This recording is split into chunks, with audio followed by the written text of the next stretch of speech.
Pengkhotbah pasal 1, kita baca ayat yang pertama sampai ke-11. Perkataan pengkhotbah anak Daud, raja di Yerusalem. Yes, ya, mereka kena pengkhotbah posisi belakang. Apa gunanya bagi manusia segala jerih payah yang dilakukannya di bawah matahari?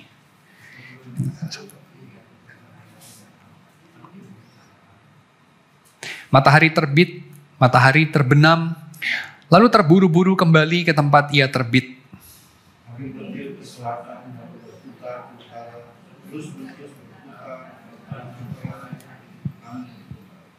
Semua sungai mengalir ke laut, tetapi laut tidak pernah penuh. Ke tempat sungai mengalir, disitulah sungai kembali mengalir. Segala sesuatu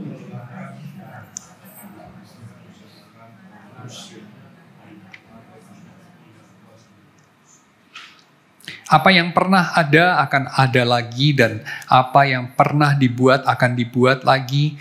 Tak ada sesuatu yang baru di bawah matahari. adakah sesuatu yang dapat dikatakan dia itu sudah ada dari lama. Tidak ada kenangan akan orang-orang di masa lampau, juga akan orang-orang di masa depan. Tidak akan ada kenangan pada mereka yang hidup sesudahnya. Kitab ini salah satu kitab yang pernah diperdebatkan oleh orang-orang yang mengumpulkan kanon Perjanjian Lama. Apakah kitab ini akan dimasukkan kanon apa enggak?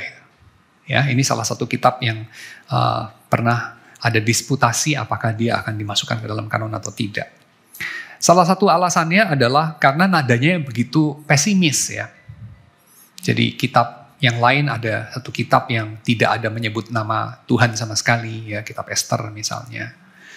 Tapi kitab yang ini adalah karena nadanya yang begitu pesimis dan sepertinya punya teologi yang berseberangan dengan teologi Amsal misalnya. Berseberangan dengan teologi yang lain misalnya ya, seperti misalnya kamu tahu dari mana bahwa roh daripada hewan akan turun ke bawah, sementara manusia akan kembali kepada Tuhan, ya, dan seterusnya. Jangan terlalu saleh misalnya, loh bukannya saleh itu semakin saleh semakin bagus, ya. Lalu hidup itu memang tidak adil, loh sebentar, bukannya Tuhan itu raja atas semuanya ya, atas segalanya ya, kok pengkhotbah ini dengan sedemikian skeptis bisa mengatakan hidup itu memang tidak adil, ya. Belum lagi kita melihat ada 38 pengulangan istilah yang diterjemahkan dalam bahasa Indonesia sebagai kesia-siaan. Nah, ini menjadi sesuatu yang kontroversial, yang membuat kitab ini juga kontroversial. Apakah ada tempatnya di dalam Alkitab? Ya, apakah yang seperti ini bisa dikatakan sebagai firman Tuhan? Nah, oke. So, sebelum kita masuk ke sana, saya akan bahas dulu latar belakang dari kitab ini ya. Jadi kalau kita tanya kitab ini kira-kira latar belakangnya ya dari gaya bahasa. Jadi para ahli kitab itu punya berbagai teknik untuk mendeteksi suatu tulisan itu berasal dari periode kapan gitu. Nah kalau kita mendeteksi tentu ini harus dilihat dari bahasa aslinya ya, dalam bahasa Ibrani-nya ini dalam hal ini. Kita bisa melihat kalau pemakaian frase seperti ini, pemakaian bahasa yang seperti ini, tata bahasanya. Nah itu berarti dari periode mana gitu. Nah tanpa masuk dalam bagian yang terlalu teknikal, kita tahu bahwa kitab ini ditulis pada masa setelah pembuangan. Dari gaya bahasanya, dari kata-kata yang dipakai, dan seterusnya. Dan very unlikely kitab ini ditulis oleh Daud. Lalu kemudian kita akan muncul banyak pertanyaan ya mengenai hal itu ya. Misalnya, tapi bukankah pengkhotbah sendiri menyebut secara langsung di sini dia adalah anak Daud raja di Yerusalem. Maksudnya Salomo maksud saya tadi ya, Salomo. Jadi very unlikely ditulis sama Salomo. Karena banyak orang mengatakan kitab ini tulis sama Salomo ya. Makanya itu dia katakan di sini ditulis oleh anak Daud itu ya. Lalu menjadi pertanyaan kita, kok bisa ya kita mengatakan ini bukan ditulis oleh Salomo, padahal di sini jelas dikatakan ditulis oleh anak Daud raja di Yerusalem. Yang siapa lagi ya kalau bukan Salomo ya, anak Daud yang adalah raja di Yerusalem. Selanjutnya, kitab ini ditulis pada masa pembuangan itu juga menjelaskan mengapa teologi di dalam kitab ini seperti terkesan sangat-sangat pesimistis, ya, dan nadanya sangat sinis. Itu menjelaskan, ya, mengapa sepertinya mengejar hikmat, mengejar kesalehan, melakukan apa yang benar, itu seperti tidak ada jaminan menghasilkan kehidupan yang lebih baik, yang lebih pasti diperkenan Tuhan atau lebih bermakna, lebih memuaskan, dan seterusnya, ya. Kenapa begitu?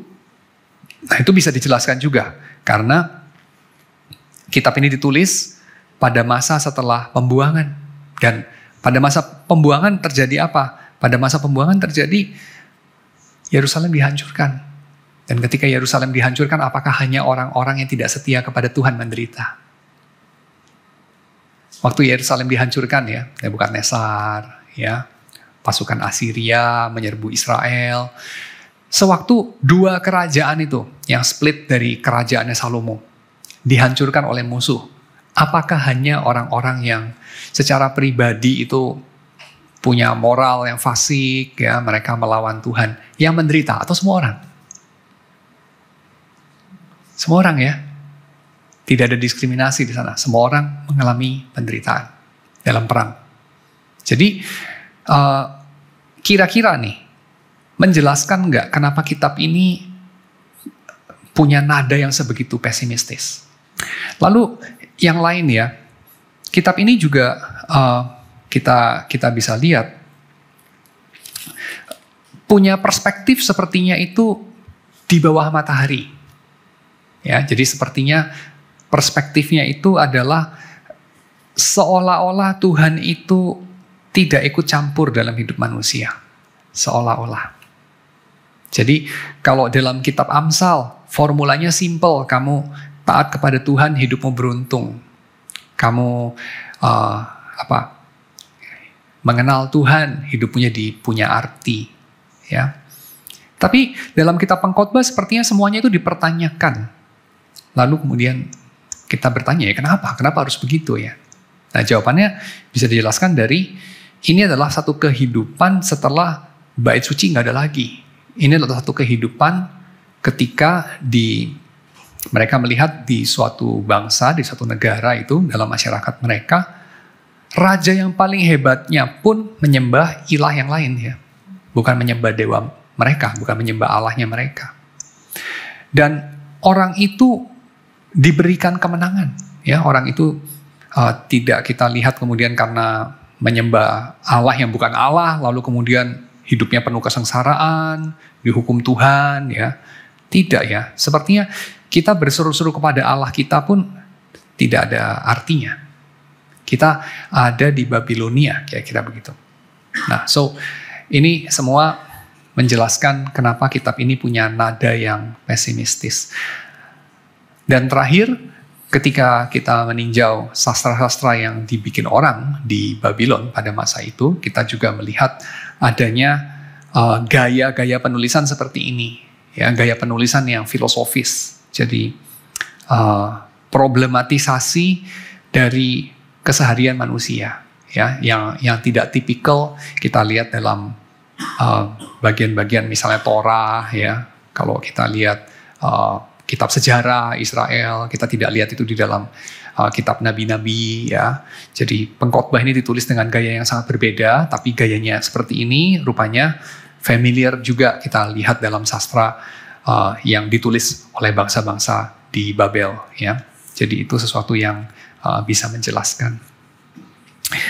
Oke, sekarang saya langsung masuk aja ke dalam gambaran yang Pengkhotbah ingin untuk kita dengarkan atau kita terpapar atau kita itu mengikuti pola pikir dia, ya.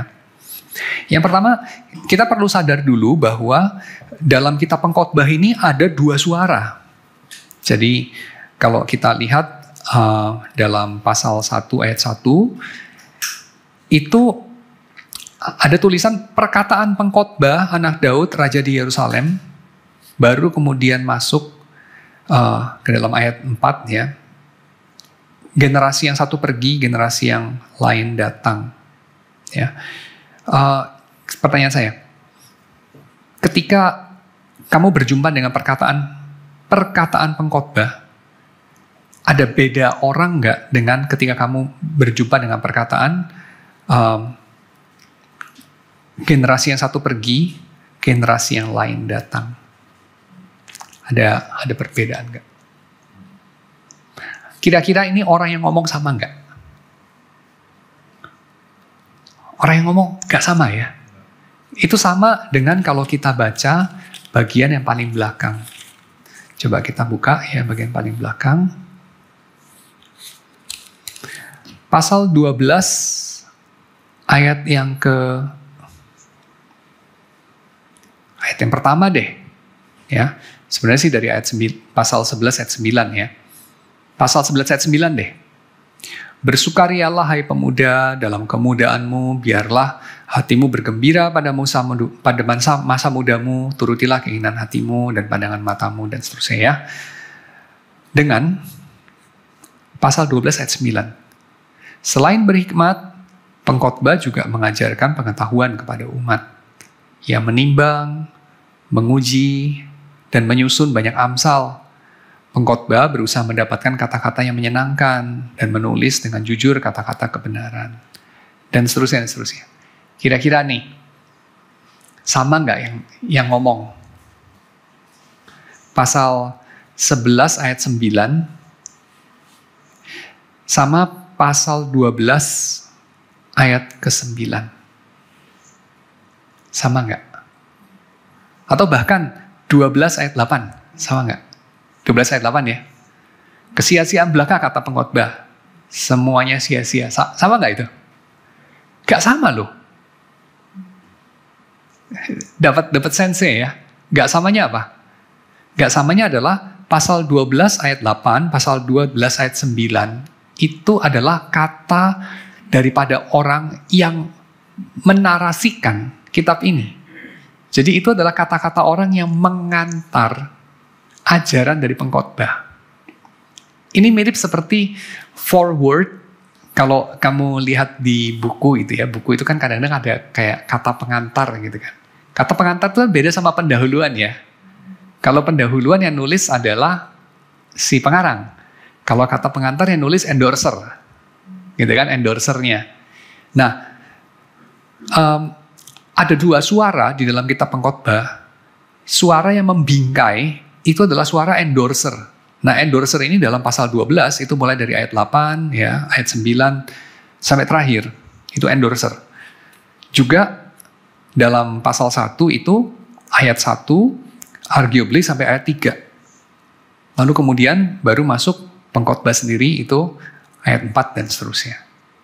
Jadi endorsernya ini siapa? Endorsernya itu nggak dikasih tahu siapa. Dia juga nggak memperkenalkan diri sebagai siapa. Pengkhotbahnya siapa? Pengkhotbahnya itu adalah anak Daud, raja di Yerusalem. Dalam tanda kutip. Ya. Kenapa dia tidak simply bilang Salomo? Itu juga bicara sesuatu. Kemungkinan besar. Seperti juga segala puzzle datanya yang lain ya. Memang bukan Salomo. Cuman ditulis sebagai satu fiksi yang semua orang tahu bahwa ini adalah fiksi, pembaca tahu, dikasih tahu secara eksplisit, seolah-olah itu suara Salomo. Ya, loh itu bohong dong Pak, Alkitabnya bohong. Yang gue lah, Alkitabnya nggak bohong. Ya, karena semua orang tahu sebegitu jelas. Ya, seperti mirip apa? Seperti mirip kalau kita itu bikin satu rekayasa, semacam drama, di mana kita berhayal misalnya Gajah Mada sedang bercakap-cakap dengan Hayam Wuruk misalnya gitu ya. Wah itu ngarang dong, Gajah Mada nggak pernah ngomong gitu kepada Hayam Wuruk gitu ya. Dari kitab mana tuh? Loh enggak, ini memang kita merekayasa bikin satu karya sastra gitu. Nah seperti itu. Itu kan bukan bohong ya. Nah seperti itulah, dan waktu itu memang ada gaya seperti itu. Gaya sastra seperti itu. So, ya ini bukan satu hal yang menjadi kita bisa kemudian katakan, oh Alkitab berbohong atau Alkitab itu isinya apa ya, penipuan. Bukan, pasti bukan itu ya. Tapi ini adalah semacam gaya sastra. Memang waktu itu orang ada cara menulis yang seperti itu. Jadi artinya apa? Kita tidak perlu mempersoalkan ya. Ini harus dari Salomo, lalu kemudian kita kait-kaitkan kehidupan Salomo dengan kitab ini dan seterusnya. Nggak perlu seperti itu ya. Tapi ini ditulis sama seseorang, tidak memperkenalkan diri siapa orangnya, dan orang itu menghantar ajarannya, menghantar pemikiran dialog filosofisnya dengan tokoh yang lain yang semua orang kenal. Nah ini salah satu contoh yang lain di dalam budaya Helenistik. Itu adalah cara menulisnya Plato. Plato itu menulis pakai tokoh, di antara yang dia tulis itu adalah gurunya sendiri, Socrates. Socrates kan nggak pernah nulis ya. Socrates itu nggak menghasilkan buku. Yang menghasilkan buku itu muridnya, Plato, Aristotle. Nah Plato ketika dia menulis itu dengan gaya dialog. Jadi nanti Socrates ngobrol sama siapa gitu ya. Sama Glaukon ya, dia ngobrol sama Gorgias, dia ngobrol sama siapa gitu. Semua orang tahu itu tokoh-tokoh itu. Semua orang kenal Socrates. Tapi apa benar Socrates pernah ngomong itu? Kemungkinan enggak. Ya, apakah Plato berbohong? Oh, enggak juga. Ya, apakah Socrates bisa ngomong begitu? Defend standpoint itu? Kemungkinan sangat besar. Tapi apakah Plato mengatakan bahwa Socrates memang pernah ngomong itu? Enggak, semua orang tahu enggak. Ya, nangkeplah ya kira-kira ya. Nah seperti itulah yang saudara sedang lihat di dalam kitab Pengkhotbah. Jadi pengarangnya kemungkinan lebih daripada satu, mengatasnamakan suatu tokoh yang dia sebut sebagai dengan satu istilah yang diterjemahkan dalam bahasa Indonesia menjadi pengkhotbah. Istilah aslinya dalam bahasa Ibrani adalah kohelet. Ya, kohelet itu artinya bisa pengkhotbah, artinya itu bisa scholar, artinya itu bisa orang yang mengumpulkan orang banyak. Ya, tapi oke lah, paling gampang kita bilang aja sebagai pengkhotbah, gitu. Karena LAI menerjemahkannya sebagai itu, ya pengkhotbah, penceramah atau pengkhotbah, gitu. Ya, atau guru semacam itu, profesor, beberapa orang terjemahkan seperti itu, ya kurang lebih. Nah, Kohelet itu tokoh sekundernya, naratornya entah siapa, nggak disebut namanya.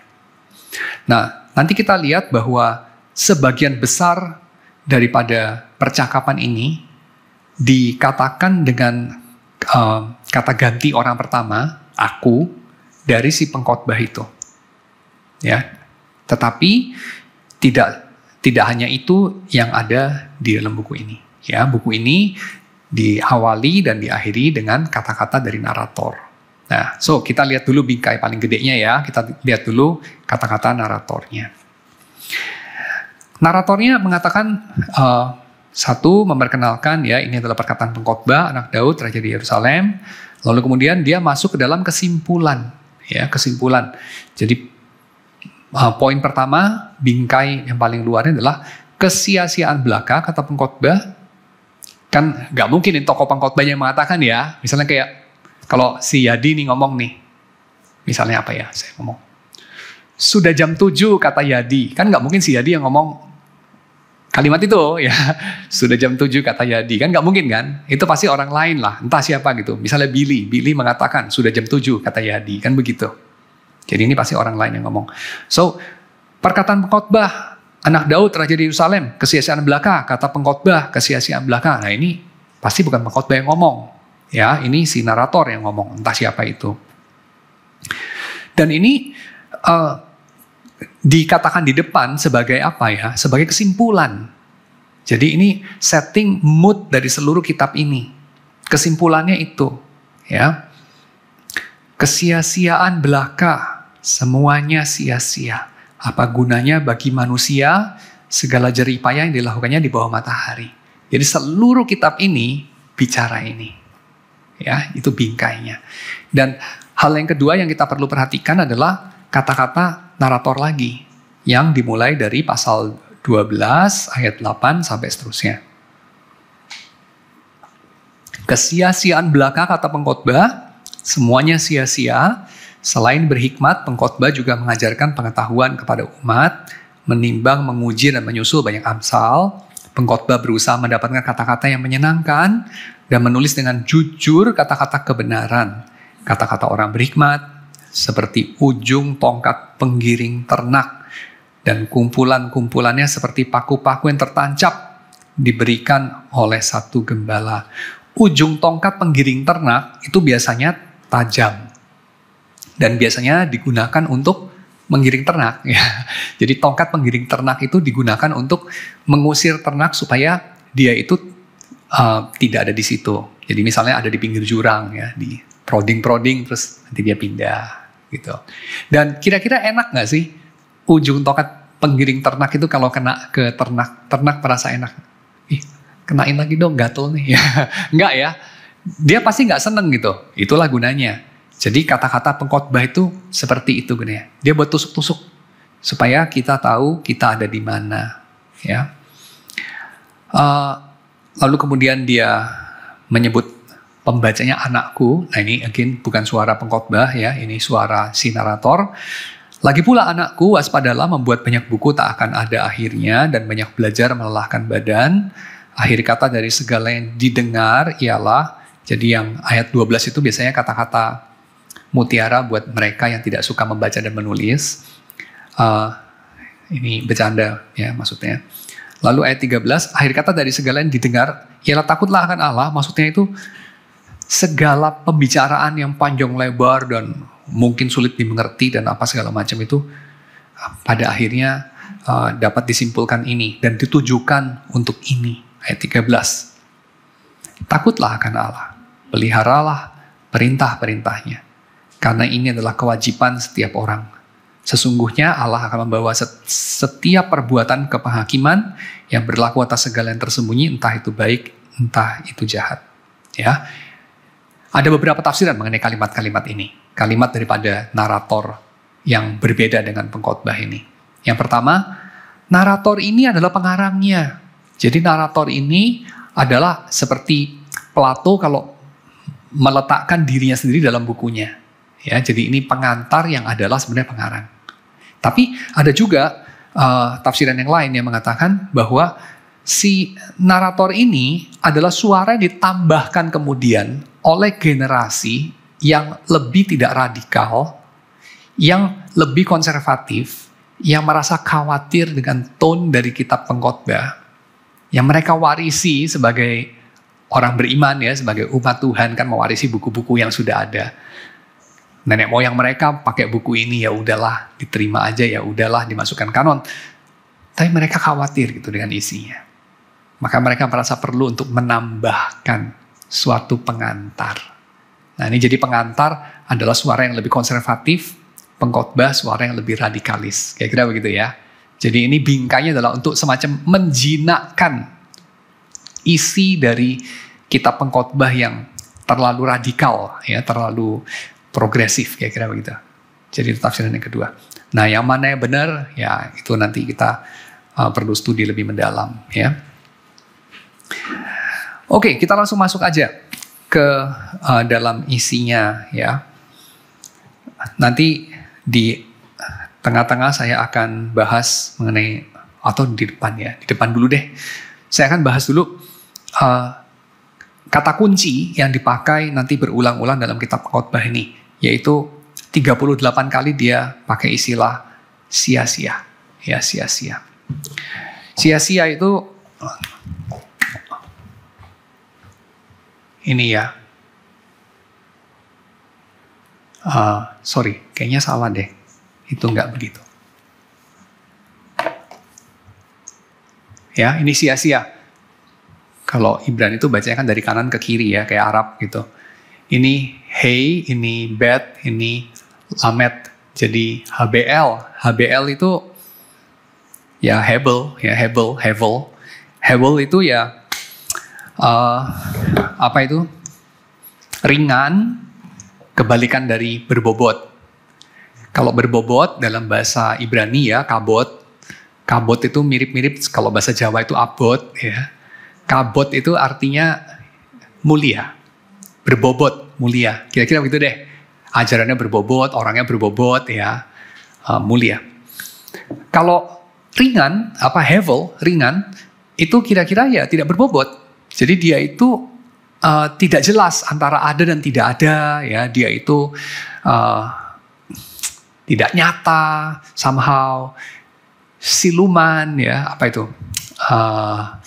seperti asap, ya, seperti uap. Kalau dalam pengertiannya Yakobus itu, ya, uap itu kan sebentar ada lalu lenyap.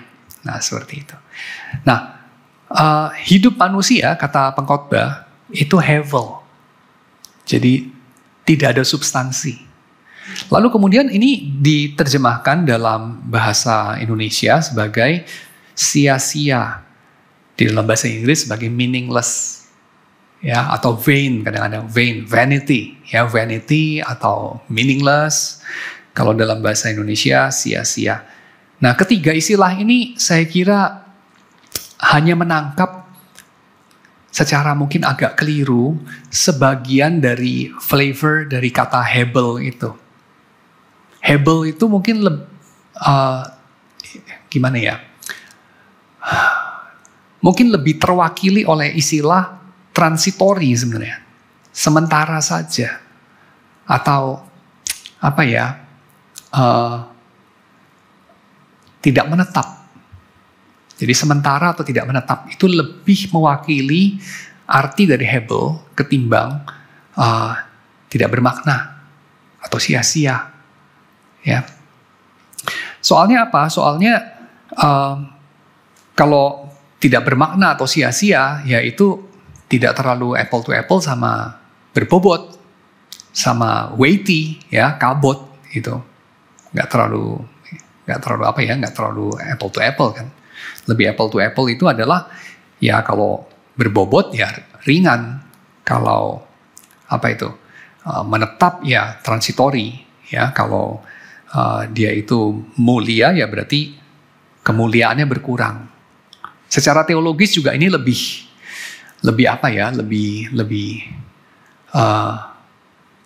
nyambung, ya, lebih bersuara gitu, lebih berbunyi.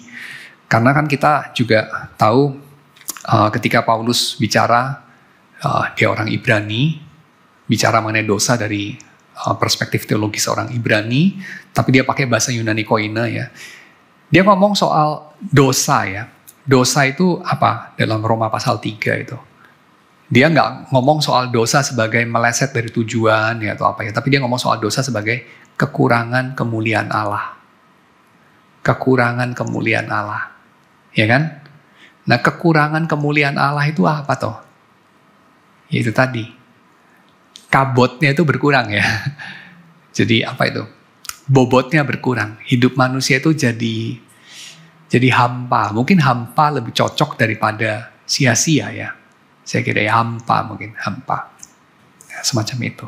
Tidak ada substansi. Ada atau tidak ada hampir sama saja. Ya, itu hampa. So, kalau kita coba get a feel, ya, pakai istilah terjemahan yang lain ini. Kehampaan belaka, keringanan belaka, sementara belaka, ringkih, rapuh, semuanya rapuh. Tidak ada yang menetap. Apa gunanya bagi manusia segala jeripayah yang dilakukannya di bawah matahari?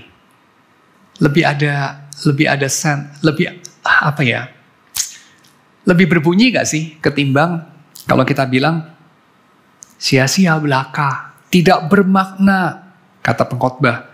Kesia-siaan belaka, semuanya sia-sia. Tidak bermakna, semuanya gak ada artinya. Lebih berbunyi yang mana?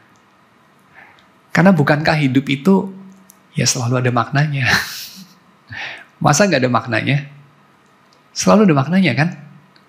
Cuman maknanya bisa buruk, bisa baik. Tapi yang pasti, dia boleh dikatakan di bawah matahari ini, dalam dosa kita, dia hampa. Dan bukankah hidup yang berdosa ya selalu ada maknanya ya buat orang yang melakukan ya? Benar gak sih? Selalu ada artinya. Kalau nggak ada artinya dia kan nggak lakukan. Buat apa dia lakukan? Tapi ketika in retrospect dia melihat ke belakang hidup dia yang dipimpin oleh dosa ya, dari dosa kepada dosa, kira-kira apa yang dia dapati? Gue hidup kayak nggak hidup. Gue hidup kayak nggak ada isinya, nggak ada bobotnya, nggak ada yang bisa dibanggakan. Kosong, pelompong, hampa. Kan kira-kira begitu. Maka make sense juga kayak kalau kita menyoroti masalah ini ya, ketika kita melihat perjumpaan Yesus dengan seorang perempuan di Samaria itu, aku punya air yang bisa memberi engkau isi. Bahkan engkau akan punya sumber itu sehingga hidupmu itu menjadi ada sesuatu untuk dibagikan kepada orang lain. Ada kelimpahan. Nah itu kan jadi lebih berbunyi tuh. Ya, so saya kira itu catatan kecil ya mengenai Hevel yang diulangi 38 kali. Jadi saya kira itu pasti ada maknanya lah. Jadi istilah itu diulangi 38 kali itu dalam seluruh kitab ini, itu berarti istilah kunci dalam memahami kitab ini. Oke, sekarang kita masuk ke dalam gambaran yang pertama diberikan oleh pengkhotbah menjadi bukti atau menjadi satu ilustrasi atau observasi dia, menjadi satu argumentasi dia mengapa hidup itu hampa saja, ya. Dan jerih payah manusia di bawah matahari itu semacam tidak ada gunanya, ya, tidak merubah situasi itu. Oke, mari kita lihat. Ayat 4, generasi yang satu pergi, generasi yang lain datang, bumi tetap ada selamanya. Nah, generasi itu mengingatkan kamu sama apa sih? Generasi datang dan pergi. Generasi datang, generasi pergi, mengingatkan sama mandat Tuhan ketika menciptakan manusia. Ketika Tuhan menciptakan manusia, dia kasih kita perintah apa? Beranak cuculah, bertambah banyaklah, penuhilah bumi, taklukkanlah itu ya. Supaya ada generasi yang satu menggantikan generasi yang lain sehingga terus ada kehidupan. Janji Tuhan sama Nuh, akan terus ada musim menabur, menuai, ya, panas dan seterusnya. Hidup akan terus berlangsung. Lalu perintah Tuhan kepada Musa, kalau engkau sudah menduduki tanah itu, sudah masuk ke dalam tanah itu, jangan melupakan untuk mengajar kepada anakmu perjanjian, segala yang kuperintahkan kepadamu, segala ketetapanku ini, supaya mereka tidak melupakannya, supaya ada generasi yang selanjutnya, itu tetap dalam perjanjian Tuhan, ya. Jadi generasi ini bicara banyak kepada penerima penerima kitab ya, penerima kitab ini, yaitu apa? Yaitu orang-orang yang hidup dalam perjanjian, di mana perjanjiannya itu intergenerasional. So, generasi yang satu pergi, generasi yang lain datang, tapi bumi tetap ada selamanya. Maksudnya apa? Maksudnya hidup itu seperti tidak mengubah apa-apa. Ya, tidak mengubah apa-apa. Generasi yang satu pergi, generasi yang lain datang, itu kan ngomong apa sih? Ngomong seluruh hidup manusia dari awal sampai akhir itu mencapai apa? Mencapai ini. Bumi tetap seperti semula.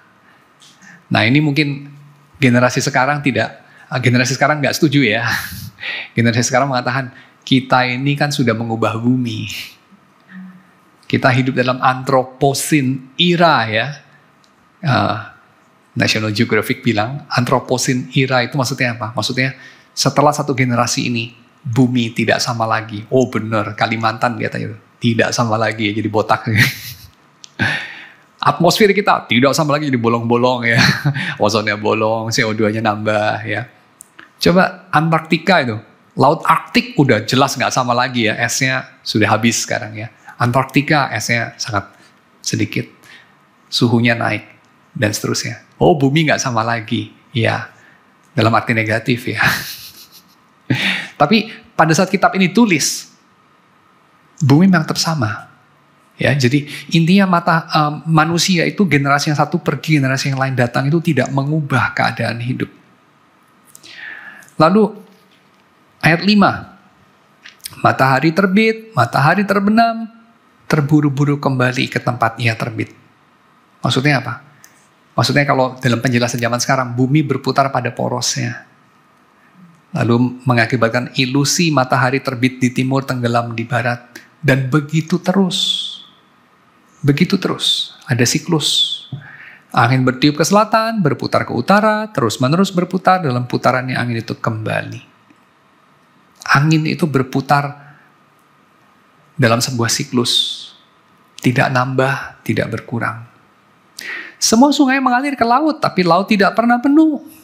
Ke tempat sungai mengalir, ke situ sungai kembali mengalir. Segala sesuatu melelahkan, tak habis-habis. Ini bicara siklus.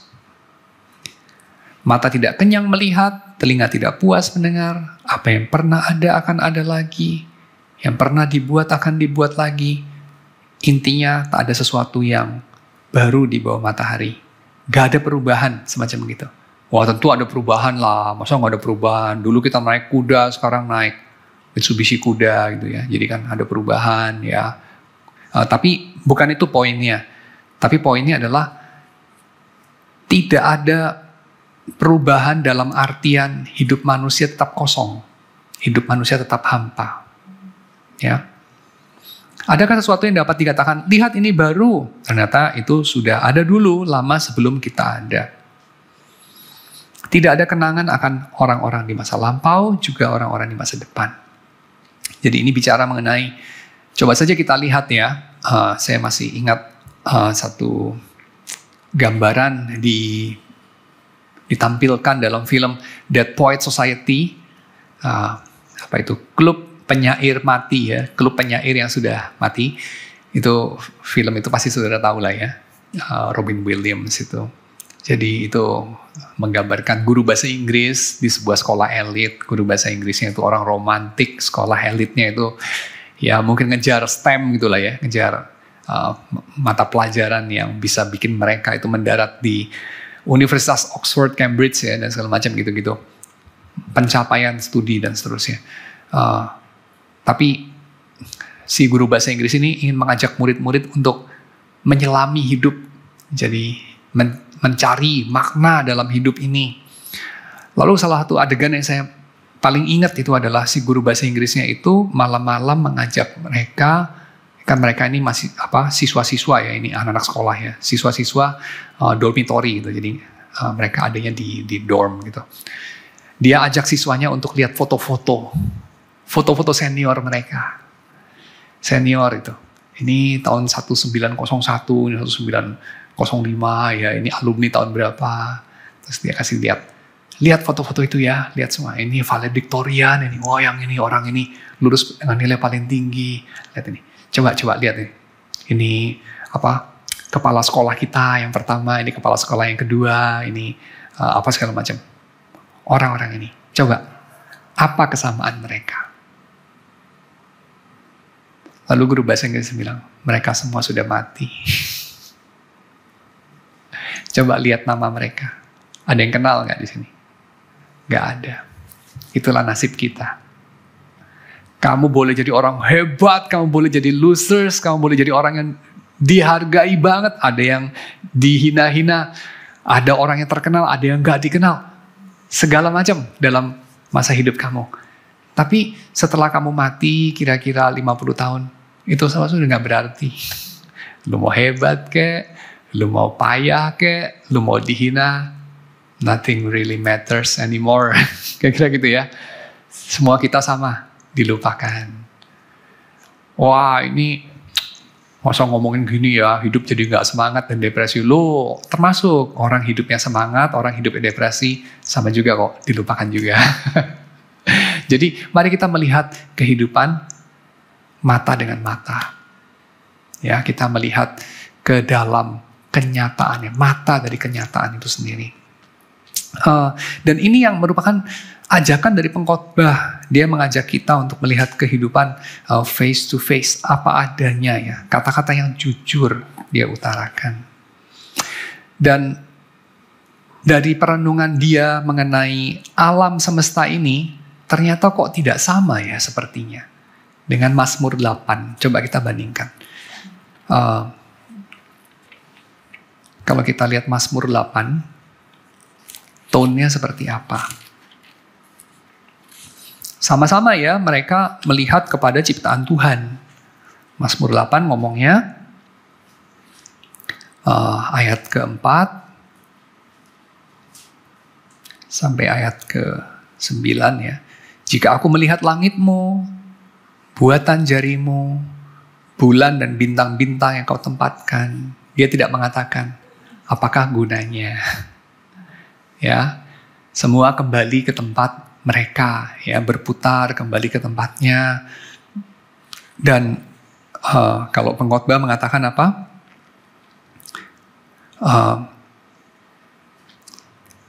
Tidak ada kenangan akan orang-orang di masa lampau, generasi yang lampau, juga akan orang-orang di masa depan. Tapi kalau di sini, setelah melihat langit, buatan Tuhan, buatan jari Tuhan, bulan dan bintang yang kau tempatkan, ayat 5, dia mengatakan, apakah manusia sehingga engkau mengingatnya? Wah, langsung ya. Tuhan mengingat manusia. Padahal manusia itu apa? Kalau dibandingkan dengan langit, dengan bulan, bintang, manusia itu apa? Manusia itu begitu kecil tapi diingat oleh Tuhan. Apakah anak manusia sehingga kau mengindahkannya? Tuhan mengindahkan manusia. Tuhan membuat manusia hampir sama seperti Allah, ayat 6. Memahkotainya dengan kemuliaan dan hormat, kemuliaan. Manusia itu diberikan kabot, ya, diberikan bobot oleh Tuhan. Engkau membuat dia berkuasa atas buatan tanganmu, segala-galanya kau letakkan di bawah kakinya, kambing domba, lembu sekalian, binatang liar, burung-burung di udara, dan seterusnya. Mazmur 8. Tapi pengkhotbah setelah melihat langit, melihat angin, melihat sungai, ya, melihat matahari dan segala sesuatu yang ada di bawah matahari, hasilnya adalah apa gunanya segala jeripaya yang dilakukan manusia? Tidak ada kenangan akan orang-orang di masa lampau, juga orang-orang di masa depan. Mereka itu hidupnya seperti siklus saja, ya. Waktunya lahir ya lahir, waktunya besar ya besar, waktunya kerja ya kerja, waktunya pensiun ya pensiun, waktunya mati ya mati. Lalu apakah gunanya? Ya, itu yang si pengkhotbah membuka bukunya dengan problematisasi itu. Jadi kesimpulannya, hidup manusia itu hampa. Ya, hidup manusia itu tidak berbobot. Hidup manusia itu juga hanya sementara saja dan antara ada dan tiada, transitory. Ya, seperti apa? Seperti Habel. Habel itu ya, kita tahu anak kedua dari Adam dan Hawa. Anak pertamanya Kain ya, anak keduanya Habel. Dalam beberapa tradisi Ibrani itu anak kembar, seperti Esau sama Yakub. Nah, Habel itu juga antara ada dan tiada. Dia ada hanya sebentar saja. Dan kalau kita lihat, Tuhan itu nggak pernah ngomong sama Habel. Ya kan? Dalam cerita Kain, Tuhan tuh ngomongnya sama Kain. Tuhan nggak pernah ngomong sama Habel. Cuman dikatakan oleh narator, Tuhan menerima berkenan atas persembahannya Habel. Tapi ada nggak dialog antara Habel sama Tuhan? Nggak ada loh. Dialog antara Kain sama Tuhan ada nggak? Ada, banyak. Tuhan itu addressing permasalahan Kain, membimbing rohani Kain. Habel tuh enggak. Ya, jadi Habel itu ya antara ada dan nggak ada lah. Kalau kita nyewa pemeran buat bikin film tentang Kain dan Habel ya. Kain, wow, bintang film yang terkenal gitu ya. Habel, figuran asal ganteng aja boleh lah gitu. Figuran lah gitu. Jadi Habel itu, nama itu pun pakai karakter Ibrani yang sama. Ya, Hevel. Jadi dia itu hampa saja, sia-sia, tidak bersubstansi. Tapi kita semua menghidupi hidup yang seperti Habel. Ya, hidup itu, waktu itu kejam, Dan hidup itu sepertinya random. Kohelet itu menceritakan kehidupan yang bukan jahat, bukan baik, tapi random. Itu yang saya kira lebih mengerikan ya di dalam jujurnya kitab ini mengutarakan keadaannya. Dia tidak mengatakan bahwa hidup ini baik. Dia juga tidak mengatakan hidup ini jahat. Dia mengatakan hidup ini simply gak peduli sama kamu. Dia random. Orang itu jadi sukses. Orang itu jadi bangkrut. Orang itu sehat terus. Orang itu sakit. Orang itu kena sial. Orang itu beruntung. Kalau dari perspektif pengkhotbah dia menggarisbawahi. Itu semua gak ada alasannya. Itu semua random. In a way cocok ya dengan pandangan hidup orang zaman sekarang ya. Yang kalau mau dihidupi secara konsisten tak tertanggungkan menyakitkannya atau apa ya, beratnya itu ya. Makanya banyak orang sekarang lebih prone terhadap mental illness ya karena itu. Karena kita punya worldview di mana kalau hal-hal buruk terjadi pada kita nggak bergumul protes kepada Tuhan. Kenapa Tuhan kau melakukan ini? Enggak. Karena kita mengetahui itu just random. Kita juga tidak menyalahkan orang lain. Pemerintah sih jahat, ya, atau dokternya sih bego, atau saya sih terlalu hedonis gaya hidupnya.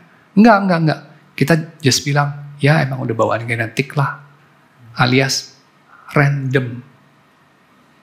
Dan ini bukan baru sekarang kita punya atau kita bisa menyoroti sisi ini dari kehidupan, tapi pengkhotbah mengangkat sisi itu. Jadi apa yang baik, apa yang buruk terjadi pada kamu, ya itu bagian inherent dari realitas hidup kita. Ya. Bad things happen to good people. Good things happen to the wicked. Ya. So, apa solusimu? Solusi dia, leave it to God. Leave it to God. Itu urusan Tuhan. Urusanmu apa? Ini urusanmu. Nikmatilah hidup. Hiduplah dengan bertanggung jawab. Jadi di depan ini saya kasih spoilernya dulu ya. Kamu mungkin pernah mendengar iklan bir. Enjoy your beer, drink responsibly. Bukan iklan lah, itu kayaknya titipan pesan pemerintah ya. Pernah lihat ya di kaleng bir ada itu ya. Enjoy your beer, drink responsibly. Nikmati, tapi bertanggung jawab lah. Maksudnya kalau udah tipsy ya jangan nyetir lah. Nanti merugikan orang lain. Kan kira-kira begitu. Jadi pengkhotbah tidak ngomong enjoy your beer, drink responsibly, tapi enjoy your life, live responsibly. Kira-kira itu. Solusi dari absurditas hidup bagi pengkhotbah adalah leave it to God. Memang kita tidak tahu jawabannya. Memang kita hidup di bawah matahari. Di atas kita ada sesuatu yang misterius, yang kita tak paham.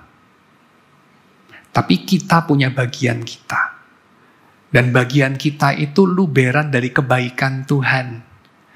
Tuhan menghendaki untuk kamu menikmatinya.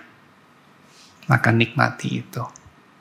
Saya kira ini waras ya, karena kalau kita tidak menikmati hidup kita, karena kita overtly anxious sama masa depan, sama hidup setelah mati, stuck di masa lampau, sayang banget, saya tuh harusnya nggak kayak gini nasibnya, coba dulu bagaimana, coba dulu begini, dan seterusnya. Stuck di masa lampau. Ada orang-orang begitu tuh ya. Kalau ngobrol sama dia seolah-olah zaman tuh masih tahun 70-an, tahun 80-an, masa-masa jaya dia mungkin tahun 90-an. Respon pengkhotbah kepada hidup ya adalah nikmati hari ini. Nikmati hari ini. Jadi walaupun hidup itu random, ada bagian di mana kita masih bisa mempertanggungjawabkannya. Tuhan masih memberikan kepada kita pengaruh ya. Kita masih bisa berpengaruh dalam area itu. Dan kalau kita bandingkan ini dengan solusi-solusi yang lain, kira-kira apa? Ya, solusi-solusi yang lain. Solusi akan absurditas hidup. Saya daftarkan ada beberapa ya.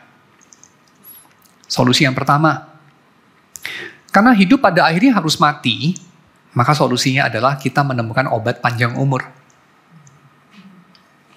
Supaya nggak harus mati. Nah ini, sampai tahapan ini ada beberapa kandidat ya. Pertama karena kita sadar teknologi kita berjalannya kayaknya kurang cepat ya. Umur kita berjalan lebih cepat. Beberapa orang itu pakai opsi kirogenik.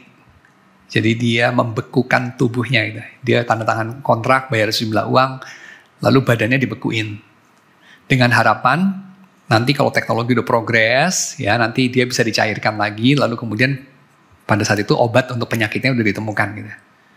Jadi dia pakai duit dia untuk bayar di depan sejumlah uang untuk perusahaan itu menjaga badan dia itu tetap dalam temperatur tertentu gitu. Dibekukan pakai nitrogen cair atau apalah, ada metodenya gitu. Dan ujungnya itu adalah ingin hidup selamanya. Ya. Atau mungkin kamu ingin mengupload, kamu punya kesadaran sepenuhnya ke komputer gitu ya. Atau ke internet gitu. Jadi kamu bisa hidup tanpa tubuh gitu. Nah itu. Ada beberapa lah cara ya. Atau mungkin transplantasi organ terus gitu ya. Nggak tahu lah gimana gitu. Transplantasi kepala gitu ya. Atau apapun lah gitu. Jadi bikin jadi immortal. Yang pasti sampai hari ini belum pernah sukses.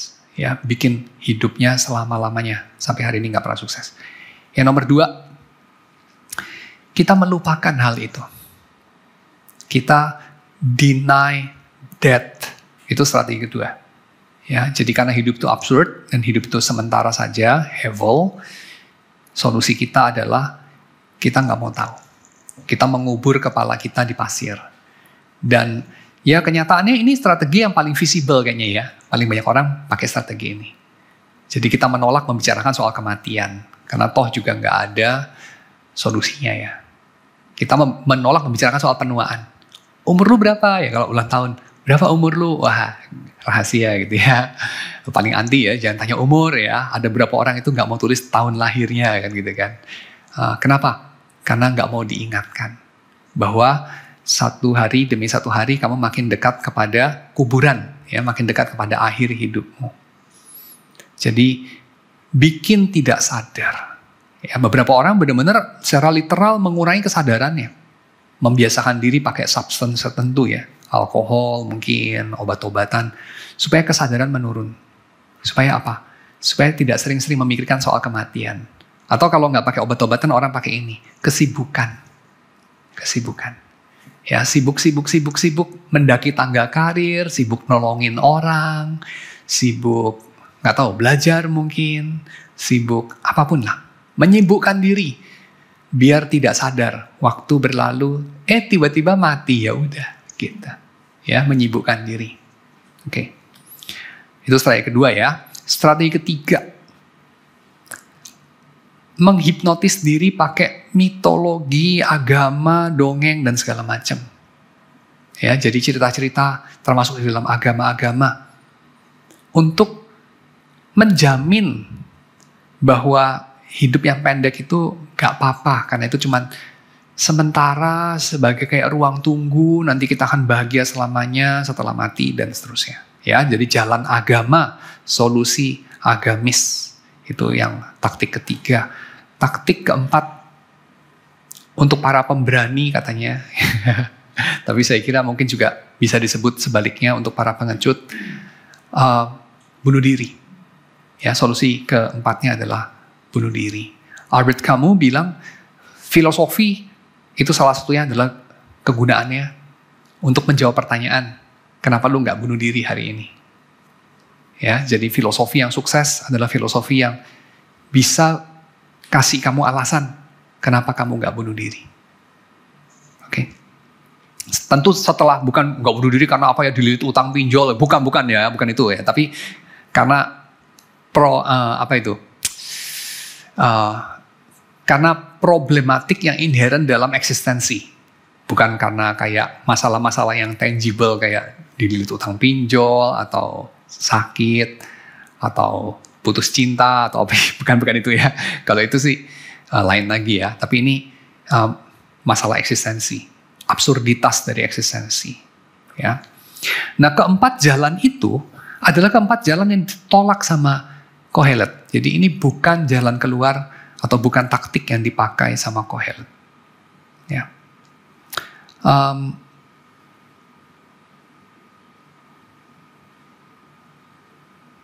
Jadi apa jalan keluar yang ditawarkan? Jadi untuk apa kita menghidupi hidup yang hampa ini? Jalan keluar Kohelet saya kira ya adalah jalan keluar yang kompatibel ya dengan kekristenan, yaitu dia mengatakan itu urusan Tuhan. Tuhanlah yang menghadirkannya, mempercayakannya kepada kita. Kita punya urusan kita yang kita barangkali kurang urus, kurang kita gali, kurang kita rayakan. Itu, ya. Oke, saya kira saya akhiri di situ aja. Ini baru pengantar soalnya ya. Jadi jangan terlalu serius. Ini baru pengantar. Penulisnya diceritakan anak Daud dari Yerusalem, Salomo ya. Tapi kisahnya ini setelah pembuangan gimana ya Pak? Obviously bukan. Ya, obviously bukan. Jadi ketika dikatakan ini adalah perkataan pengkhotbah. Pengkhotbah itu anak Daud, pengkhotbah itu raja di Yerusalem. Tentu itu allude kepada Salomo. Tapi menjadi pertanyaan kita pertama, kenapa nggak simply bilang Salomo aja? Kan simply bilang gitu aja. Perkataan pengkhotbah Salomo, selesai kan? Kenapa pakai berliku-liku ya? Pertama itu. Kedua, dari gaya bahasanya, tapi kalau mau dijelasin teknikal nanti ya. Ini nggak mungkin ditulis pada zaman Salomo. Gitu. Ya, jadi dari dua alasan itu. Dan ketiga, sah-sah saja sih. Untuk orang itu membuat sebuah kisah yang mengatasnamakan suatu tokoh yang sudah dikenal orang luas sebagai orang yang berhikmat. Dalam hal ini, karena ini kan cerita mengenai seseorang yang berhikmat ya, si pengkhotbah ini. Ya, dia pakai tokoh apa lagi ya selain Salomo kira-kira gitu. Seperti Plato ngomong atau membuat cerita mengenai dialog yang melibatkan Socrates. Apa benar Socrates pernah ngomong gitu ya, ketemu sama siapa itu? Euthyphro di depan pengadilan. Mungkin enggak sih, Socrates nggak pernah ngobrol sama Euthyphro, apalagi ngobrolnya dengan kalimat-kalimat begitu, enggak sih. Itu bikin-bikinan Plato. Tapi apakah Plato berbohong? Ya enggak. Semua orang kan tahu juga Plato lagi ngarang dialog. Nah, kira-kira pengkhotbah ini ditulis dengan gaya bahasa begitu. Ya, dari hipotesis ini. Saya kira ini hipotesis yang cukup masuk akal.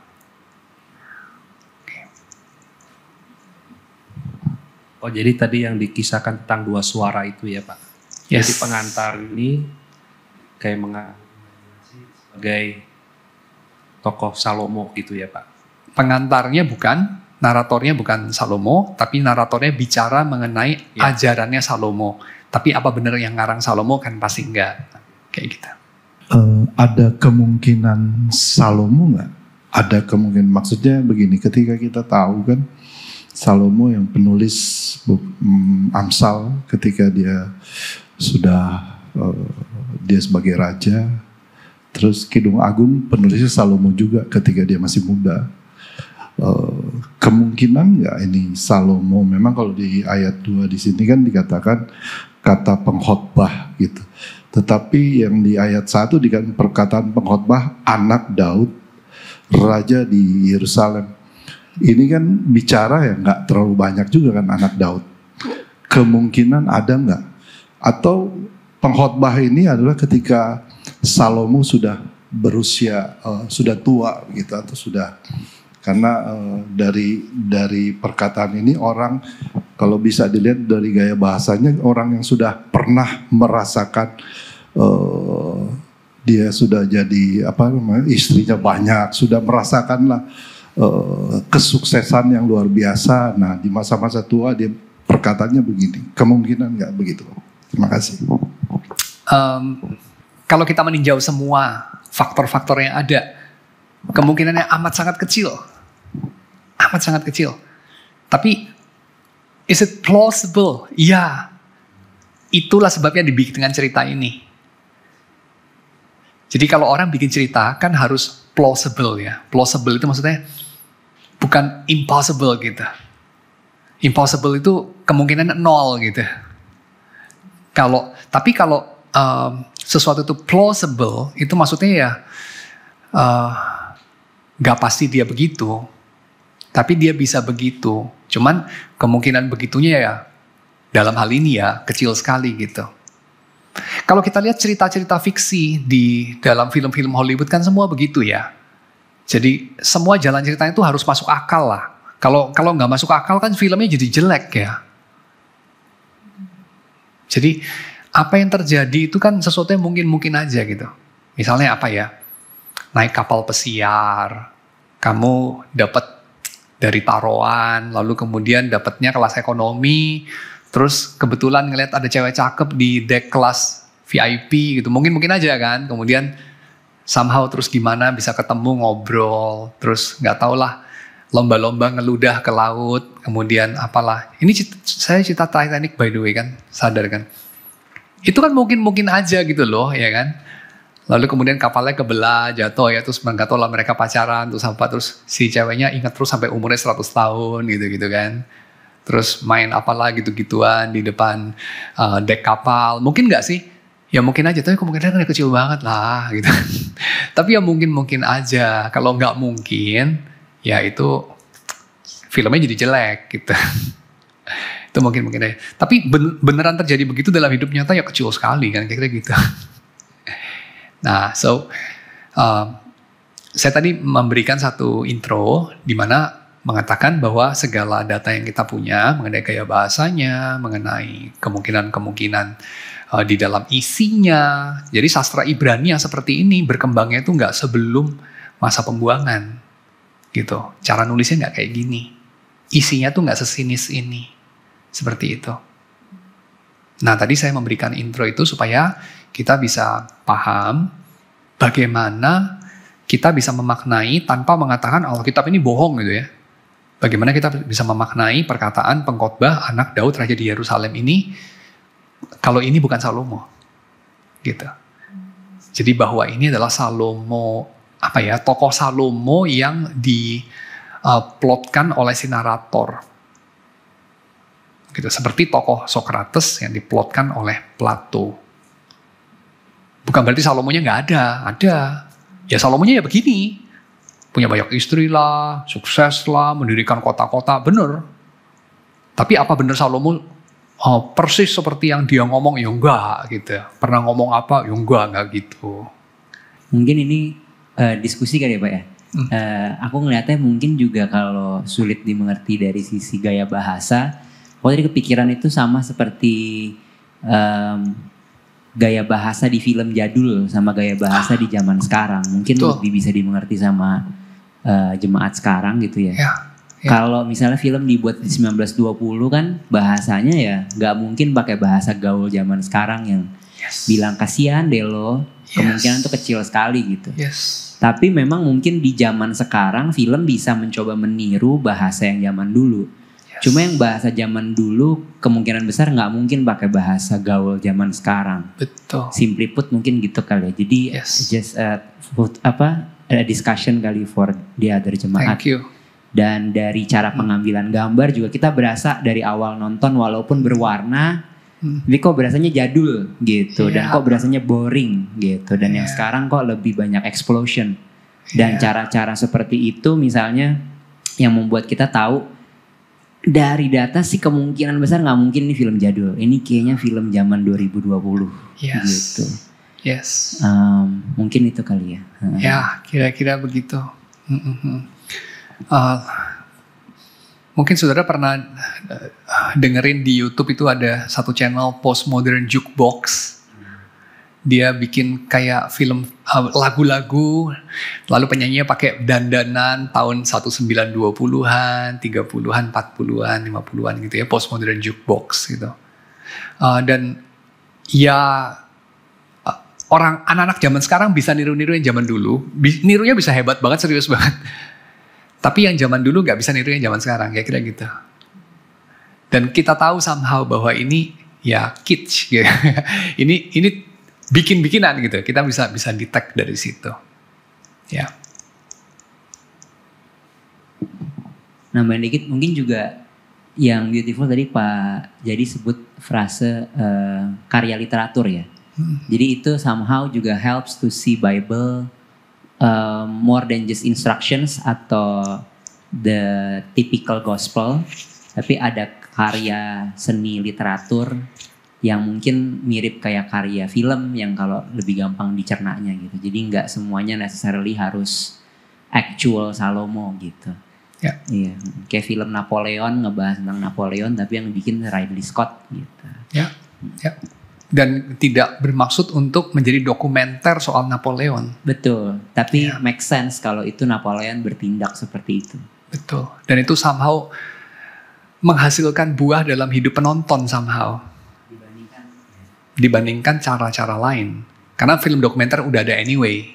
Mengenai kriteria dalam penyusunan kanon di Alkitab, apakah penulis kitab itu harus tokoh yang dapat dibuktikan eksistensinya? Karena setahu saya itu ada beberapa kitab di Alkitab yang ditulis oleh non-writers. Itu yang pertama. Kalau misalnya memang kita tidak perlu tahu secara pasti siapa penulisnya, lalu bagaimana cara bapak-bapak gereja itu menguji kitab? Apakah kitab tersebut merupakan kitab yang sesuai dengan firman Tuhan atau yang tidak? Terima kasih. Oke. Memang kita nggak harus tahu penulisnya sih. Tidak semua kitab menyebutkan siapa penulisnya. Ayub misalnya tidak menyebutkan siapa penulisnya dan tidak perlu tahu juga. Testingnya bagaimana? Sederhana saja. Kitabnya ada, kitabnya dipakai sebagai apa? Oleh siapa? Oleh siapa? Oleh umat Tuhan, bukan umat Filistin misalnya. Dipakai sebagai apa? Dipakai sebagai kitab suci. Dibaca pada tiap-tiap hari raya apa? Ya, misalnya kitab Rut dibaca pada hari raya tertentu. Kitab Esther pada hari raya tertentu yang lain, dan seterusnya.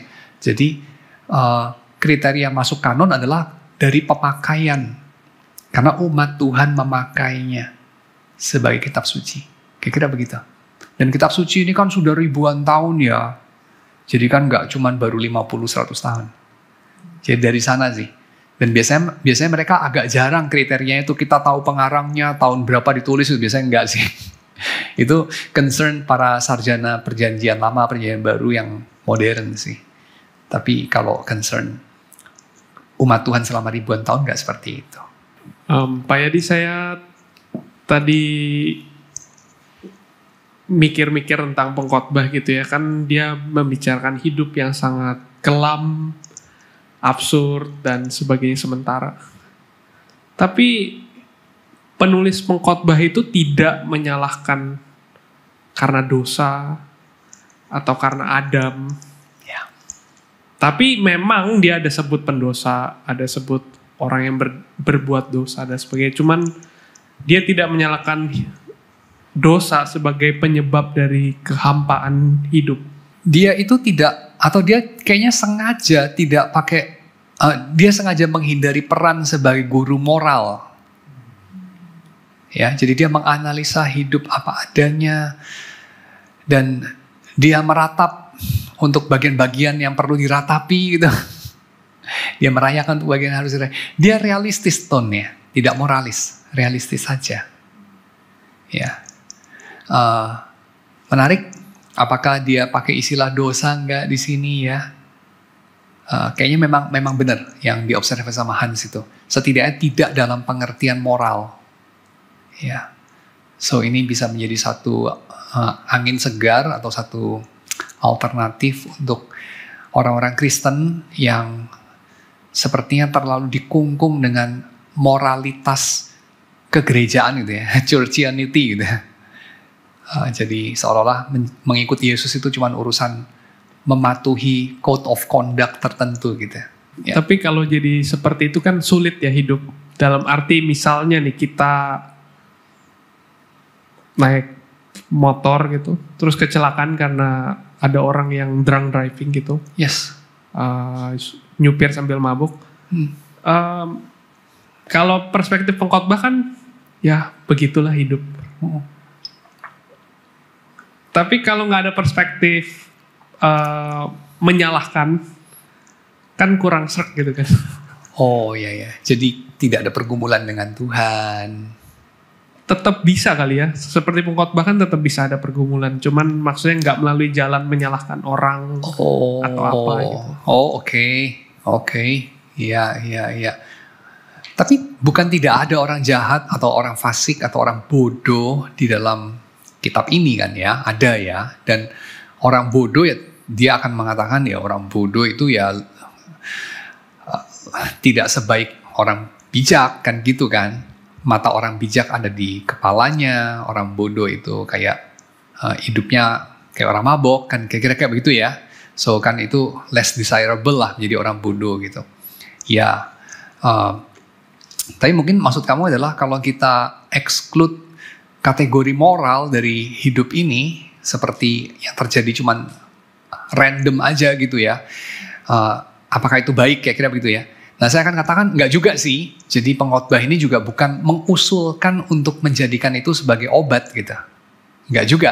Ya, jadi maksudnya kayak lu buanglah kategori baik jahat dari cara lu mengevaluasi apa yang terjadi. Dan juga bukan itu ya. Itu mungkin lebih ke arah stoicisme kali begitu. Jadi bagi seorang stoik itu tidak ada jahat, tidak ada baik. Atau ada baik tapi cuma satu. Baik itu cuman ini, virtue. That's the only good. Yang lain tuh adiaphora. Gitu. Nah tapi kalau pengkhotbah ini saya kira nggak seperti orang stoik itu. Tapi dia mengatakan good and evil itu secara final hanya Tuhan yang tahu. Itu urusan Tuhan, bukan urusan kita. Dan dalam hal itu terdengar lebih... Aduh kalau saya ngomong gini jadi kesombong ya. Terdengar lebih Calvinistik gitu. Soalnya Calvin kan suka dibanding-bandingin sama Stoik gitu ya. Jadi maksudnya kayak lebih Kristen lah gitu. Jadi kayak bukan tidak ada baik jahat. Tapi apakah ini baik, apakah ini jahat? Kita nggak tahu. Nanti kita akan tahu. Ketika Tuhan membukakan mata kita.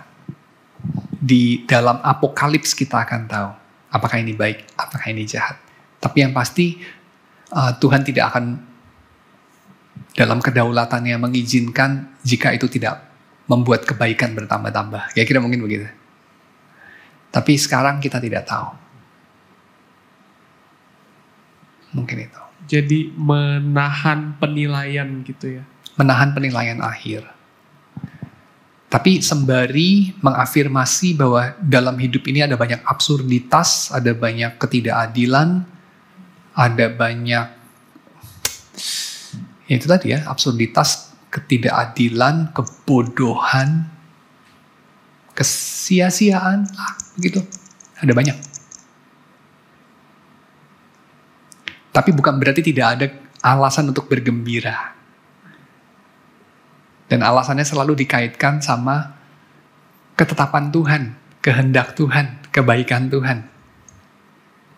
Dan kegembiraannya sangat tangible ya. Dia tidak bilang menikmati Tuhan selamanya atau apa gitu, berdoa mungkin atau apa. Enggak loh. Makanlah makananmu, minumlah anggurmu, nikmatilah hidup dengan istri masa mudamu. Biarlah bajumu selalu putih dan segala macam. So bukan selalu pakai baju putih ya. Maksudnya kayak zaman dulu kan juga nggak ada banyak pilihan warna ya. Tapi maksudnya kayak pelihara penampilan ya kira mungkin kayak gitu.